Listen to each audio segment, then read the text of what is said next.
Hey, Pastor Steve Waldron. I hope you're having a great day in Jesus. Thank you so much for being with us.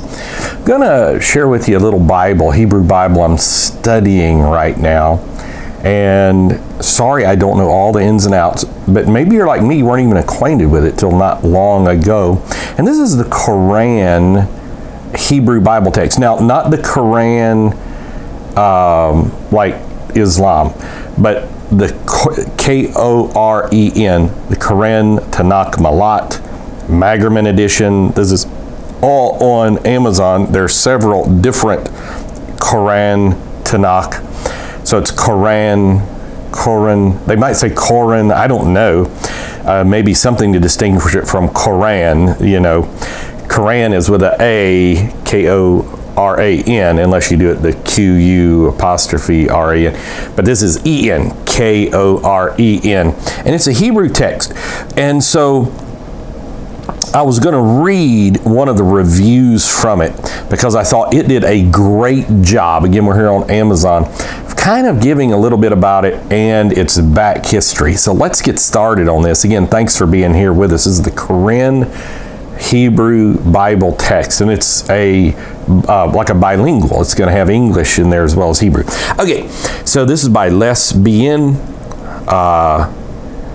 October 7th, 2021. I just caught that, Les Bien. Okay, the 2021 edition of the Koren Tanakh is a New English translation with facing Hebrew. Koren is the name of the company founder and publisher in Israel, so that's where it gets its name from. Tanakh is the Jewish acronym for the Hebrew Bible, almost identical to the Christian Old Testament books, arranged a bit differently with other minor differences. The book is totally different from the 1967 book of the same name and cover, so be certain to look for publication date and sponsor, the Magerman family, who contributed to make the book affordable.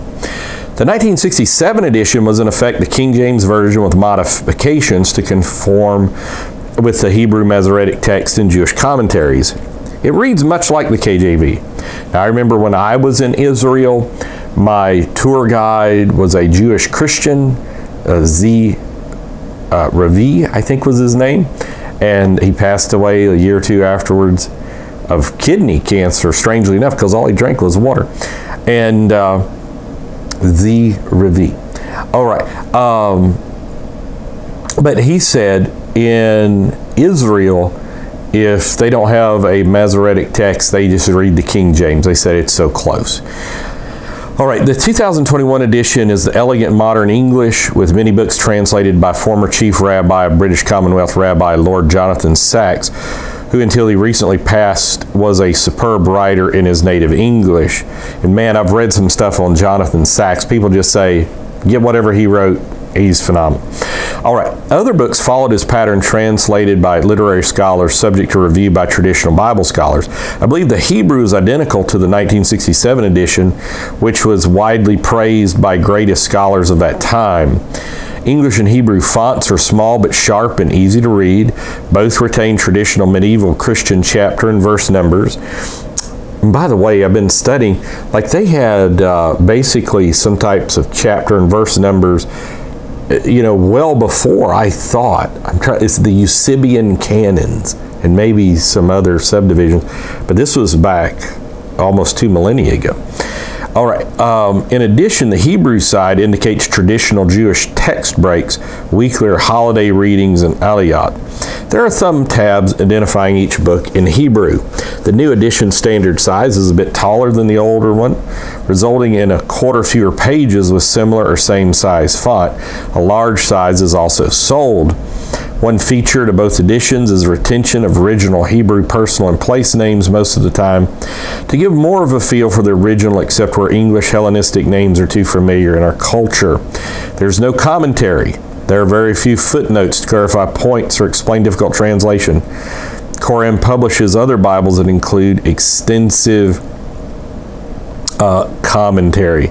So anyhow, I thought just that would give basically an overview of what this is, the reason it's called the Koren text, and I haven't done all the studying on how it differs from the Masoretic text, if it at all differs at all from the Masoretic text. How does it differ from Leningratus or Gradensis and other texts that are out there, the Ben Asher text and the Bomberg text, and on and so forth. So I just thought that I would make you aware that this exists, because I know some of you are extremely interested in this subject. And, you know, I'm a big King James received text guy, Masoretic text guy, traditional Bible text person, you know, Dean Burgon and all this. And so this is something that piqued my interest. I thought it might pique yours as well. So I wish, when I get, God willing, some more information on it, hopefully I can do another video on it. So God bless. Thanks for being with us. We're so thankful.